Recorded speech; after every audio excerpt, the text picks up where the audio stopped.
Chers enfants de Notre-Dame-des-Neiges, nous sommes heureux de vous retrouver pour cette nouvelle vidéo où nous approfondissons les sacrements.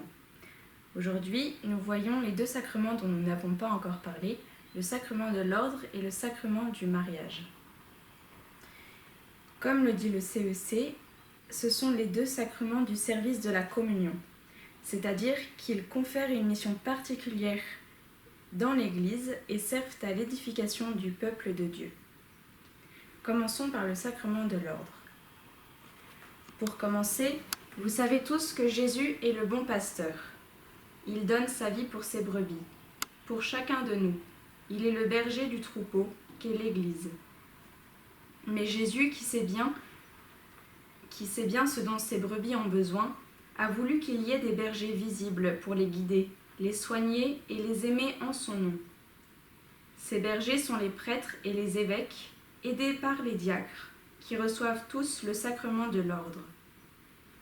Ce sacrement transmet aux hommes qui les reçoivent les pouvoirs que Jésus avait légués à ses apôtres, mais à des degrés différents que nous verrons ensuite. Rappelons ici le passage en Saint Matthieu où Jésus donne aux apôtres leur mission que reçoivent maintenant les prêtres et les évêques et en partie les diacres. Ayant appelé ses 12 disciples, il leur donna autorité sur les esprits impurs, avec pouvoir de les expulser et de guérir n'importe quelle maladie ou langueur.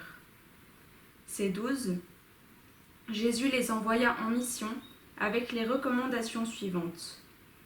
Ne prenez pas le chemin des païens, allez plutôt vers les brebis perdues de la maison d'Israël.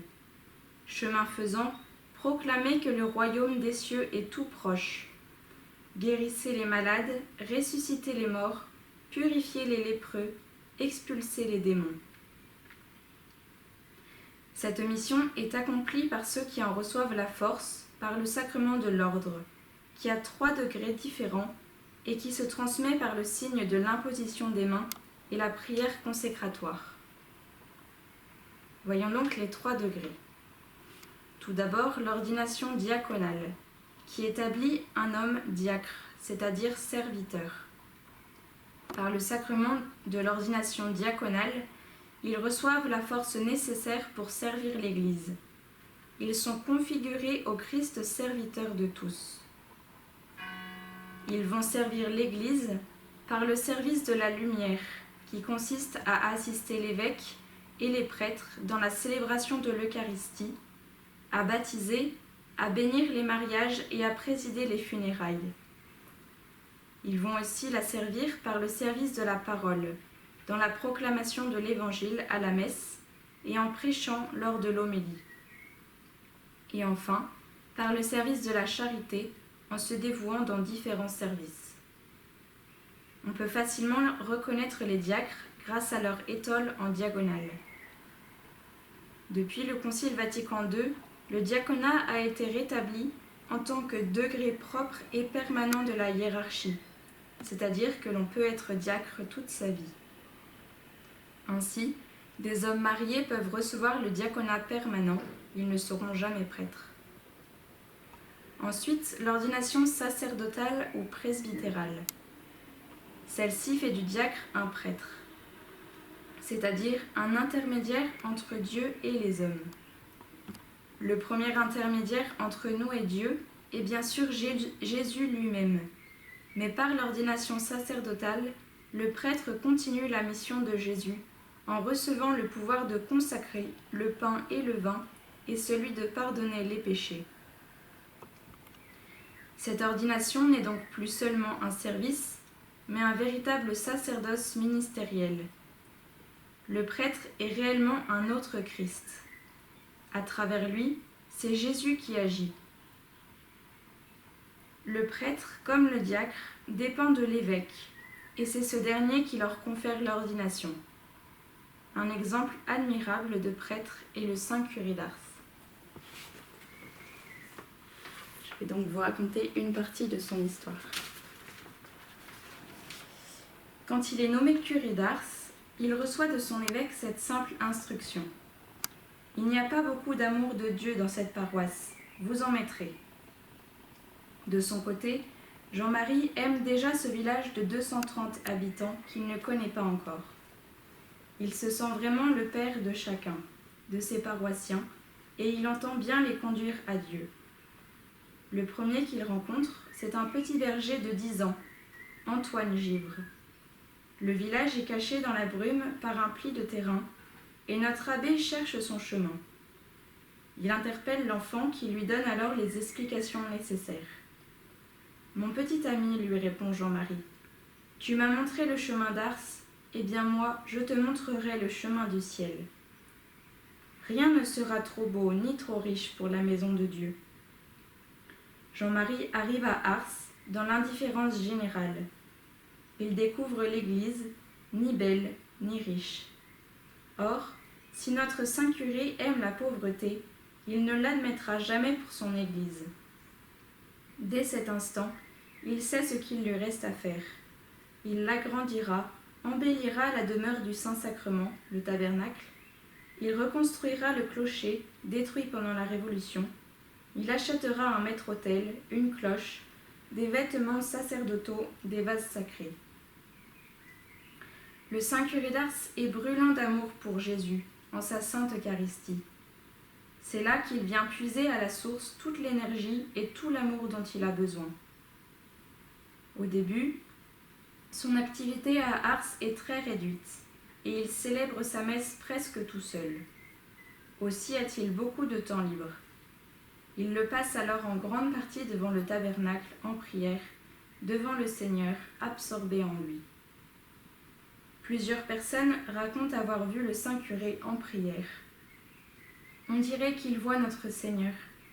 Il y a dans son regard brillant, fixé sur la porte du tabernacle, une expression de bonheur impossible à rendre. Lorsqu'il dit la messe, ce sont les mêmes témoignages qui sont rapportés. Après la consécration, il s'arrête. Il semble tomber en extase, tout perdu en Dieu, qu'il tient entre ses mains. Tantôt il sourit, tantôt il verse des larmes. « Que c'est beau, dit-il un jour. Après la consécration, le bon Dieu est là comme dans le ciel. Si l'homme connaissait bien ce mystère, il en mourrait d'amour. Il est prêt à tout pour sauver les âmes. Il s'est fait prêtre pour cela. Un jour, un villageois le surprend parler tout haut à Jésus au tabernacle. « Mon Dieu, accordez-moi la conversion de ma paroisse. Je consens à souffrir tout ce que vous voudrez, tout le temps de ma vie. » Et il pleure. Sa prière sera exaucée, son village reviendra à la foi, et par sa renommée grandissante, il devra passer 17 à 18 heures par jour au confessionnal, se dépensant sans compter dans son ministère de prêtre. Le dernier degré du sacrement de l'ordre est l'ordination épiscopale. Celle-ci fait d'un prêtre un évêque, c'est-à-dire un successeur des apôtres. En plus des pouvoirs du prêtre, il reçoit le pouvoir de conférer le sacrement de la confirmation et du sacrement de l'ordre. L'évêque reçoit donc la plénitude du sacrement de l'ordre qu'il insère dans le collège épiscopal. L'évêque, l'épiscope, qui signifie gardien, a la charge, avec l'aide de l'Esprit Saint, de sanctifier, de gouverner et d'enseigner une partie de l'Église appelée diocèse, tout en gardant en son cœur le souci de l'Église universelle. Sa mission s'accomplit en union avec celle de tous les évêques, et surtout avec le pape, qui a la charge de tout le troupeau, et qui est le successeur de Pierre. C'est lui qui nomme les évêques et qui les soutient. Lors de son ordination, il reçoit la mitre. La mitre qui est le symbole montrant la mission d'enseignement et d'explication de la parole de Dieu de l'évêque. Vous voyez que la mitre a 2 pans, représentant l'Ancien et le Nouveau Testament. Ensuite, la crosse, montrant sa mission de pasteur, quand il la porte dans son diocèse comme son bâton de pasteur dans son diocèse, le haut qui est courbé est tourné vers l'avant, pour bien montrer qu'il guide son troupeau. Et hors de son diocèse, si vous faites bien attention, il ne la porte pas, ou bien elle est tournée vers l'arrière. Et enfin, l'anneau, qu'il porte toujours, est signe de fidélité et d'union à l'Église, son épouse. À présent, voyons un peu le déroulement de l'ordination. Comment le sacrement de l'ordre est-il donné? Par l'imposition des mains, faite par l'évêque, par une prière qui consacre diacre, prêtre ou évêque, celui qui est ordonné. Et pour l'ordination des prêtres et des évêques, une onction avec le Saint-Crème, faite par l'évêque sur les mains du nouveau prêtre ou évêque.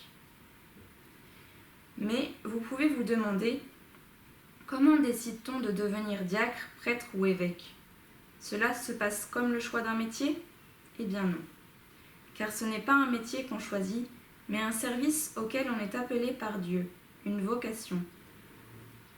C'est aussi l'Église qui nous appelle. Vous aussi, quel que soit votre âge, vous pouvez vous tenir disponible pour entendre l'appel de Dieu, s'il vous demande de le servir plus tard comme prêtre ou comme religieux, religieuse.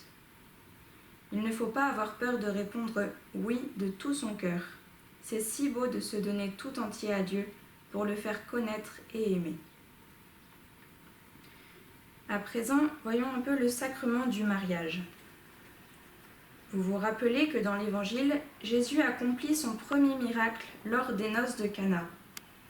Par sa présence à ce mariage, Jésus nous montre que le mariage est une bonne chose, une chose voulue par Dieu. En effet, dans le livre de la Genèse, on voit que quand Dieu crée Adam, il lui trouve ensuite une aide assortie, Ève. Il les bénit ensuite en leur disant « Soyez féconds, multipliez et emplissez la terre ». Ainsi, Dieu a voulu dès l'origine que l'homme et la femme s'unissent dans le mariage pour s'aider mutuellement et pour avoir des enfants et fonder une famille. À la fin de la création de l'homme et de la femme, Dieu a dit que cela était très bon.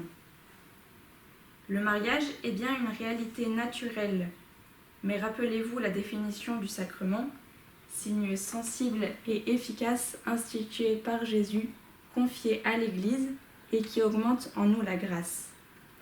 De fait, Jésus l'a élevé au rang de sacrement en l'instituant quand il dit « Ce que Dieu a uni, l'homme ne doit point le séparer » dans l'évangile de saint Marc au chapitre 10, verset 9.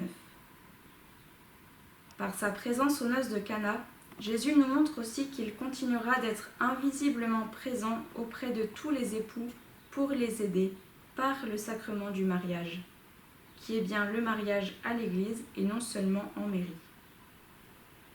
Voyons à présent le déroulement et les effets du mariage.